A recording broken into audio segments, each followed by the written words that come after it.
Welcome back to Method Cooking. Tonight we're talking about getting the most out of the season. So I hit my grandparents' garden up and I got some turnips and a beet. Not enough to make like a huge batch of anything, but if you concentrate that flavor, you really don't need much. So I'm going to make some pickled turnips.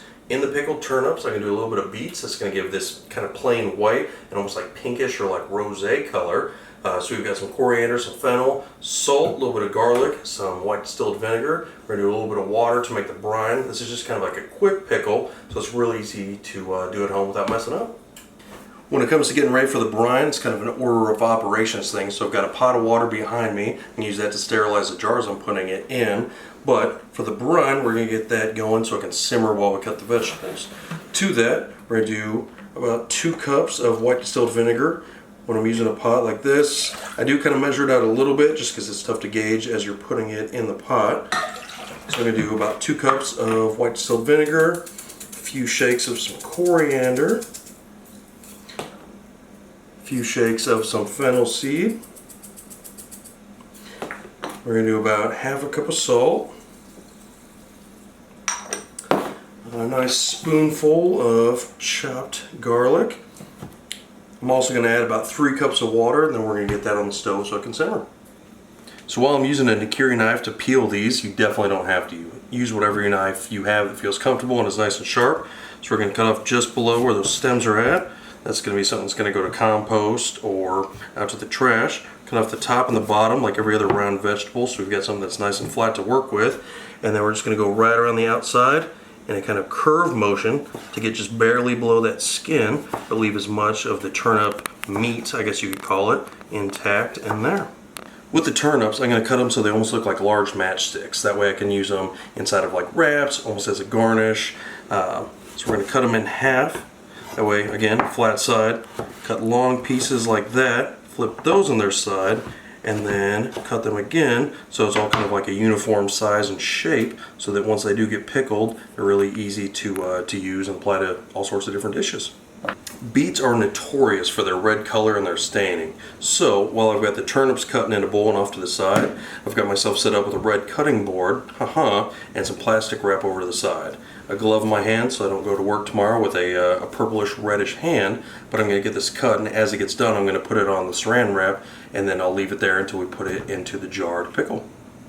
Just the same as the turnip and a lot of other round fruits and vegetables, we're going to cut off the top and the bottom to give ourselves a flat side. It also allows you to see how kind of thick the skin is, so we can do that same process of cutting around the outside, getting just the skin off, but leaving as much of that vegetable meat, I guess I would call it, intact in there. So with the beets, much like with the turnips, we're going to cut to a flat side and kind of cut the same size batons or large cut match strips.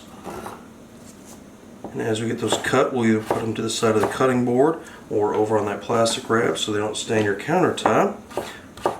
Once these are all cut, we'll pull the pot with the boiling water that we're going to sterilize the jars in, and then the brining liquid, get everything into the jars and start the process. As I was cutting up all the vegetables, I had the brine going behind me, and I started to think back to different vegetables like I pickled in the past, and I was thinking I wanted a little bit more flavor in there. So I've got a little bit of crushed red pepper that I'm going to shake in, and then also a little bit of mustard seed.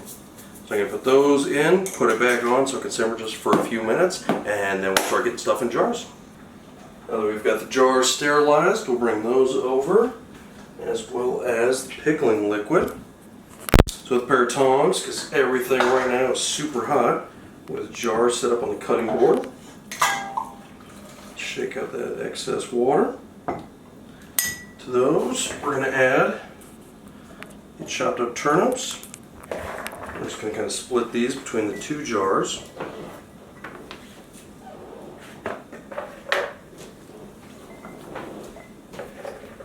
Sorry if the vinegar makes me cough. It's in the air right now. So turnips in the jar. We're going to go in with the beets.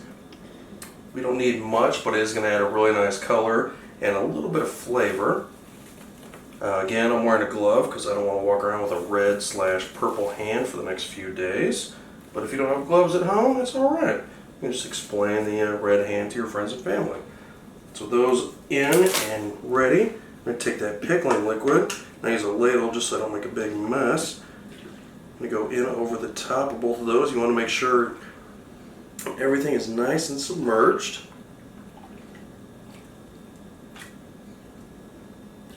And again, this isn't true like canning pickling. This is just kind of like a quick pickle. So it's definitely a different process if you're doing actual canning.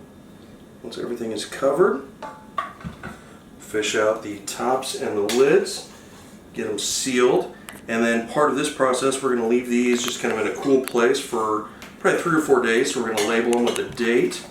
And then after 3 or 4 days, kind of let that vinegar do its work.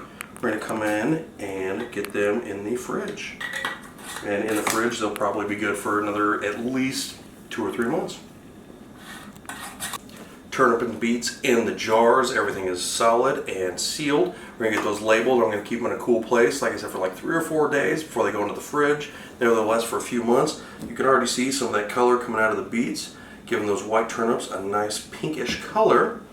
And as always, thanks for watching Method Cooking, and I'll see you next week.